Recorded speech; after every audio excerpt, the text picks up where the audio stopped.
Hello friends, welcome to குழல் சமையல். இன்றைக்கி நம்ம கிச்சனில் டூட்டி ஃப்ரூட்டி எப்படி பண்ணுறதுன்னு பார்ப்போம் வாங்க. டூட்டி ஃப்ரூட்டி பண்ணுறதுக்கு தர்பூசணியோட தோலை இந்த மாதிரி வெட்டி எடுத்திருக்கேன். 1/2 cup sugar, food colour, green colour, red colour, kesari powder, orange colour, அவ்வளவுதாங்க. அடுப்பான் பண்ணிவிட்டு ஒரு பாத்திரத்தில் தண்ணி சேர்த்துக்கலாம். தண்ணி நல்லா கொதிக்கிற வரைக்கும் விடுங்க. இந்த மாதிரி தண்ணி கொதிச்சு வர ஸ்டேஜில் நம்ம வெட்டி வச்சுருக்க தர்பூசணியோட தோலை சேர்த்துருவோம். சேர்த்துட்டு இதை ஒரு தடவை கலந்து விட்டுட்டு மூடி போட்டுட்டு மூடிடுங்க. ஒரு 10 நிமிஷம் போல் ஆகும் இது நல்லா வெந்து வர்றதுக்கு. இப்போது ஒரு 10 நிமிஷம் போல் ஆகிருச்சு, நல்லா வெந்து ரெடி ஆகிருச்சு.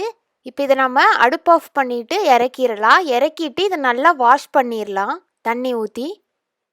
பாருங்கள், இப்போ நான் நல்லா 2 டைம் வாஷ் பண்ணி எடுத்து வச்சுருக்கேன். இப்போ இதை நம்ம சக்கரை தண்ணியில் போட்டு வேக வச்சு எடுக்க போகிறோம். அதனால் இப்போ சக்கரை தண்ணி ரெடி பண்ணிடலாம். இது இருக்கட்டும். அடுப்பான் பண்ணிவிட்டு ஒரு பாத்திரத்தில் 1 டம்ளர் தண்ணி சேர்த்துக்கலாம். இது கூடவே நம்ம எடுத்து வச்சுருந்த சுகர் அதையும் சேர்த்துப்போம். சேர்த்துட்டு இதை நல்லா கலந்துருவோம், சக்கரை நல்லா கரையிற வரைக்கும். சுகர் நல்லா கரைஞ்சி தண்ணி நல்லா கொதிச்சு வந்துட்டுருக்கு. இதில் நம்ம வேக வச்சு வச்சுருக்க தர்பூசணியோட தோலை சேர்த்துடலாம்.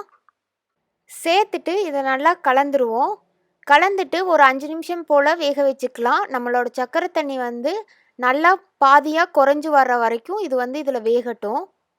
இப்போ ஒரு 5 நிமிஷம் போல் ஆகிருச்சு. தண்ணி நல்லா வற்றி ரெடி ஆகிருச்சு.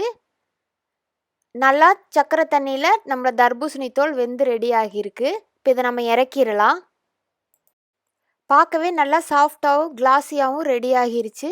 இப்போ இதை நம்ம 3 கலர் சேர்த்த போகிறோம். இதை 3ஆக பிரிச்சுடலாம். 3ஆக பிரித்து ரெடியாக இருக்குது. இப்போ இதில் நம்ம ஃபுட் கலர் சேர்த்துருவோம்.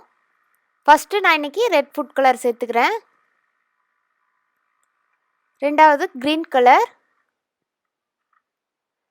கடைசியாக கேசரி கலர், ஆரஞ்சு கலர், அதையும் சேர்த்துக்கலாம். சேர்த்துட்டு இதை ஒரு கரண்டி வச்சுட்டு நல்லா கலந்துடலாம்.